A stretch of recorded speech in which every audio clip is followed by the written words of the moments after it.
Howdy, howdy, folks. Darth Alpha here with another episode of KSP Interstellar. We are going to be continuing our tutorial here with the next engine on our list. Waiting.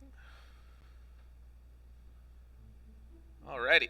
So the engine that we are going to be working on today, we've already done the Daedalus and the Demeus, is going to be the Discovery Magnetic Confined Fusion Rocket. So this is a big boy right here. So this is a fairly early fusion rocket that you get access to. I believe it is the second one. Second to, if I can find it real quick, this guy right here. This is, I'm sure it's fine.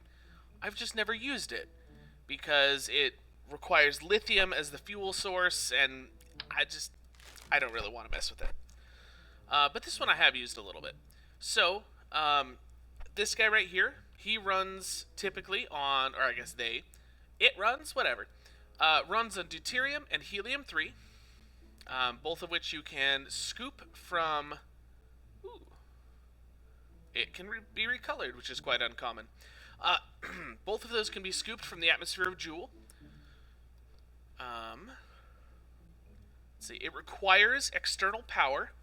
So if you're going to be running this guy, I recommend you have, let's see, this guy is usually the one I use with an MHD generator. You're going to have to scale it up a little bit. This is a 3.75 part.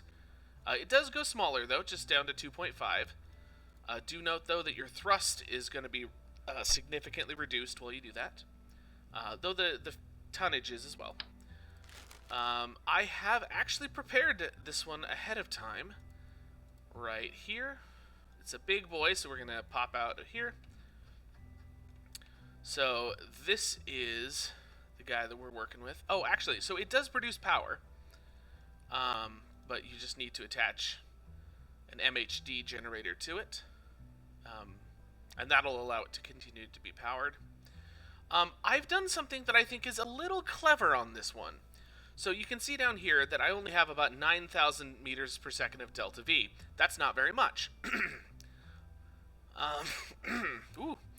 Now, one of the problems with these really long endurance, slow burning craft is that if you get above 100,000 seconds of burn time, the delta V meter causes problems, and suddenly you can't use MechJeb, which can be a problem. I found a small little way around this. So you can see down here, this is full of liquid hydrogen. Pretty normal here. And then this big one is also full of liquid hydrogen, but I have it locked. So the idea here is that you burn through your liquid hydrogen here, or you finish a burn or whatever, and then you pin both of these guys and you pump your liquid fuel, you unlock it, pump it down into your little holding tank, lock this one again, and now suddenly this one is now full. MechJeb sees it and knows, okay, well that doesn't go above 100,000 seconds of delta V. Boom, I can work with that. So you end up with the same total delta V of this particular craft. Whoops. It ends up being about 14,000 meters per second, which is, not a whole lot compared to some of the other vessels we've worked with. But this is a fairly early fusion rocket. So this one is set up for ISRU. It can,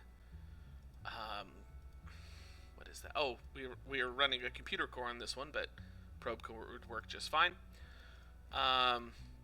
So we've got ISRU to be able to fuel up on hydrogen, deuterium, and helium. Not in that order. And let's see, I did add RCS, and we do have a little bit of monoprop, yeah. So you could use this rocket here to take, well, obviously you'd need some Kerbals on it, but you slap a lab on here, and you could take your Kerbals, I mean, pretty much anywhere in the system. 14,000 delta V. You're going to need to do a normal type burn, but still, that's fine. So let's go ahead and launch this. Pardon my voice. Something's in my throat here.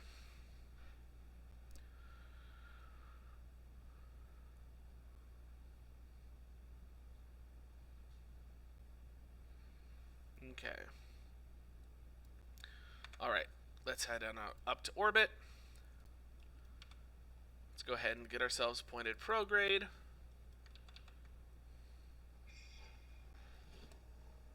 I'm going to go ahead and pause real quick, sorry. Okay, we are back. I had a call from my wife. Oh boy, what is going on? Right. Okay, so we are going to go... Let's see, where do we want to go? Jool would be a good choice. So, this is the sort of mission that you would end up going to Jool with. Let's go back here. We are just going to get ourselves into a higher orbit. The thrust on this engine is not spectacular. The ISP is quite good. Ooh. Alright, let's see what we can do here.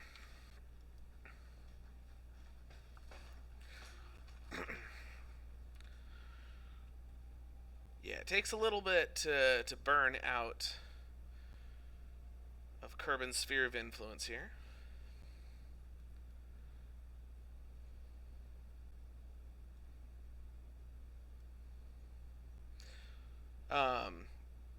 So what I'm doing right now, in case you haven't seen this before, is you just set it to point prograde, and you burn. Now, you don't have enough thrust to make a noticeable impact by doing sort of just like a burn at the periapsis and raise your apoapsis. So instead, what I'm doing is burning continuously, and you spiral outward. There we go. Okay, 400. Let's go ahead and circularize there. That's a 17-minute burn. Let's actually skip that. Let's just keep burning prograde. And let's get to a point where it'll be a little easier to burn. 20. Let's try that. So about the same amount of time. I'm also going to jettison the shrouds on this one. Deploy and start. This craft can totally refuel itself around Jool.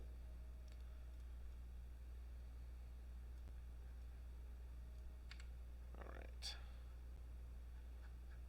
Have we set Jool as the target? We have. Okay, so I'm pretty sure this is not the correct angle to burn to Jool at. So we're going to leave it for now. Let's go ahead and time accelerate. This will just take 2 minutes of real time at 8 times time acceleration.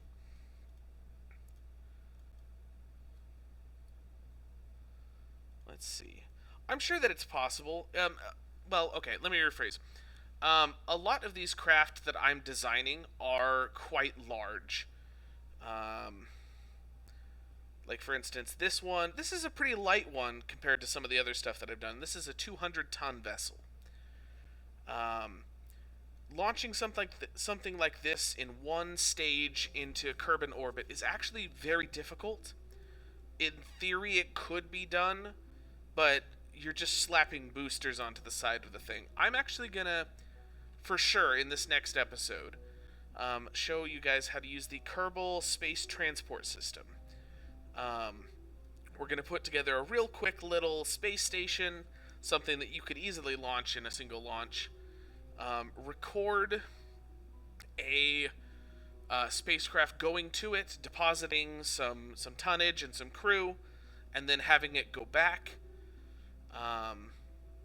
And the benefit of that is, let's see. So when you're playing this, or when you're using this mod, it has the ability to construct. Actually, I can just click here. So you can construct things in orbit. We need to be in the Space Center to be able to do it. But what you do is you tell it, okay, I want to construct such and such vessel. I want to build it at this space station. Each engineer on board allows you to build an additional 10 tons. So to build this, we would need... and that's dry mass, by the way. So I don't know a way to see this thing's dry mass right this second. I guess we could sort of just manually look at it right now. So that's 100 tons, 120-ish. Yeah, so we would need about 8 engineers to build this in orbit, and we would need to haul up just over 20 or just over 200 tons. All right, so we finished that burn. There we go. Jool is still selected. Let's go ahead and advanced transfer. If this doesn't pop up, what you can do is switch it to this, and then switch it back. So let's see what the ASAP one is. So that's 8 kilometers of delta V. Let's see what the lowest is.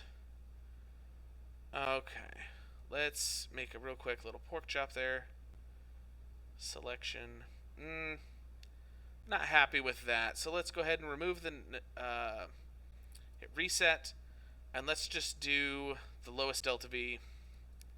Okay, so it's going to be about 4 kilometers to get there. Let's go ahead and create the node. Okay, so we're going to launch from over here and get to Jool over there. That's no big deal. I'm going to go ahead and quick save. Delete. I'm going to remove all nodes, actually. Remove all nodes. Don't include the capture. Whoa.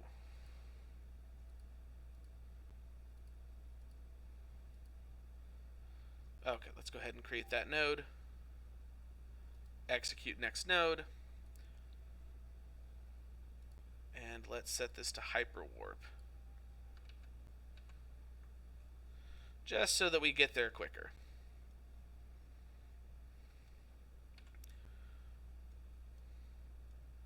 So using this engine, you could easily go to Jool as, I mean, it might be like your second time going to Jool. Like you've gone there already, maybe using a. I got to Jool, I think my first time in my playthrough with a closed cycle nuclear engine.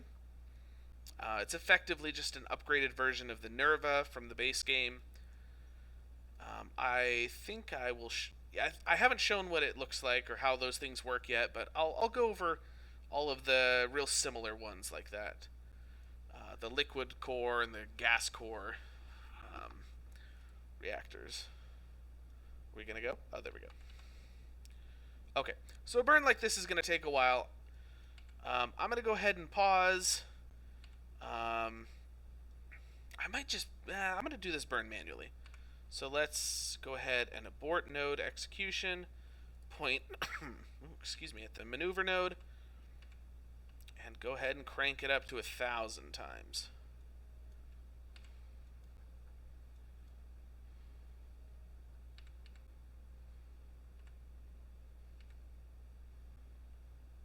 Okay. Little bit longer.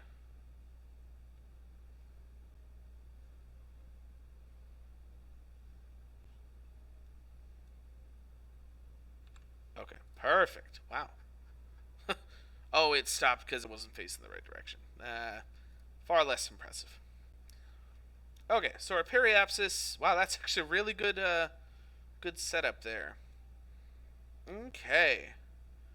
So I am going to add a maneuver here. Nope. Oh, we're coming in the wrong way. A retrograde encounter right there. Well, we will work with it. Let's go ahead and put a maneuver here.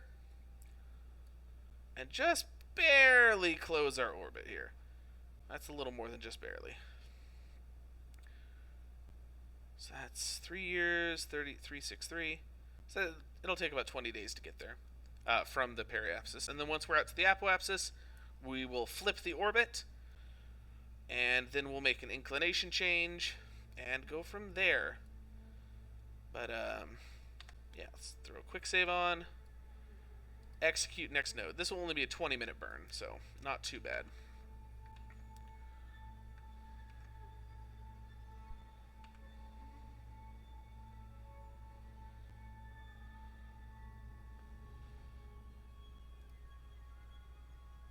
Alright, here we go. Boy, this faster time warp sure is nice. Oh man, yeah, that's nice.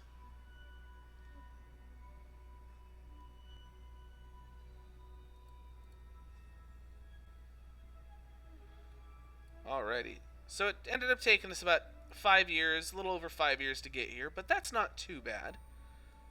That's well within what you'd expect for a Jool mission. But the nice thing is, now that we're here, we have more than enough fuel to go home. We could probably go home just on the fuel left in this small one. But we don't need to worry about that because we've got this big old particle scoop. Yeah.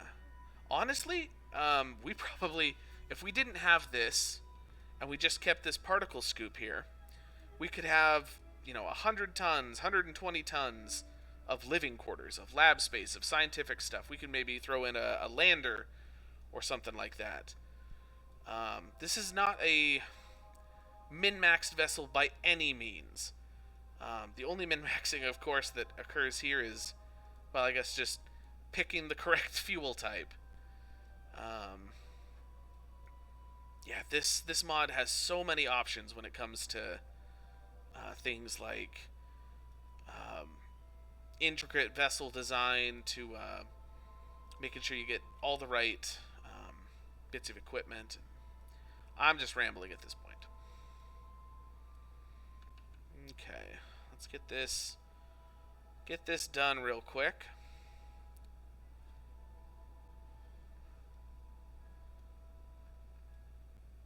Should only be a little over a minute.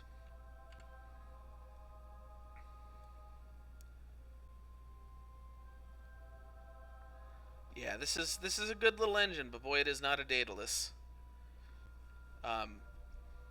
One of the engines that I did on my previous attempts at recording this, but that I'm not keeping those ones, is the Kerbstein. Oh my gosh, that is a fun engine.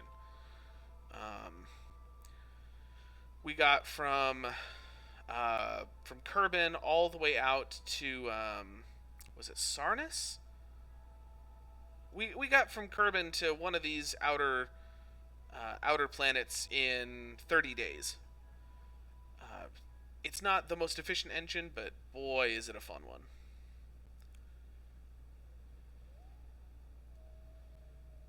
Okay, that's enough. Well, no, not quite.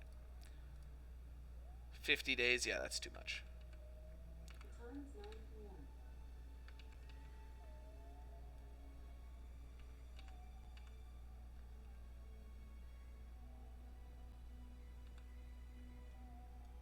Okay, that'll work. And our orbital velocity will be plenty low, so it'll be easy to cancel out.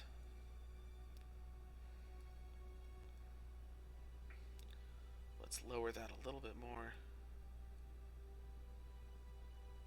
There we go. Execute.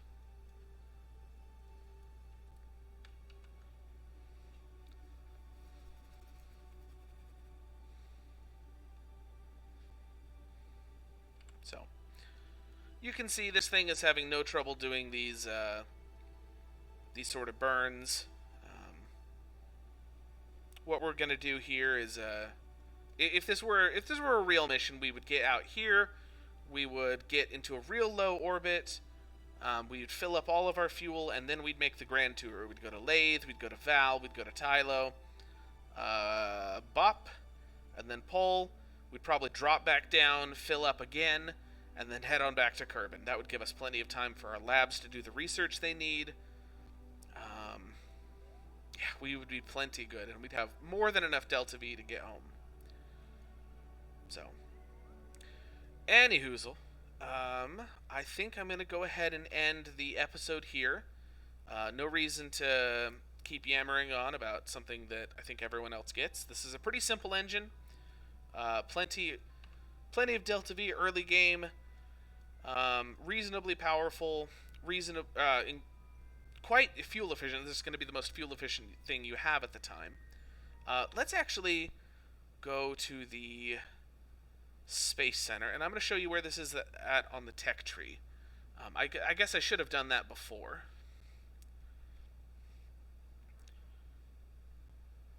That is one of the reasons why I picked career mode to do this playthrough and not sandbox. Okay, so R&D. So that particular engine is right here. The Discovery Magnetic Confinement Fusion rocket's right here. That's the earlier rocket. I've never used it. But we would need the ion propulsion, advanced ion, which is this electrodeless Lorenz force plasma thruster. This guy, it's hard to express how to use this one. This probably could be your first interstellar probe type core or type engine, but I don't know on that one. It's questionable. The Vista you could probably do interstellar. Well, maybe not. I don't know. I'm looking at the ISPs now. Where'd it go? Right here. Nope. Right here. Maybe.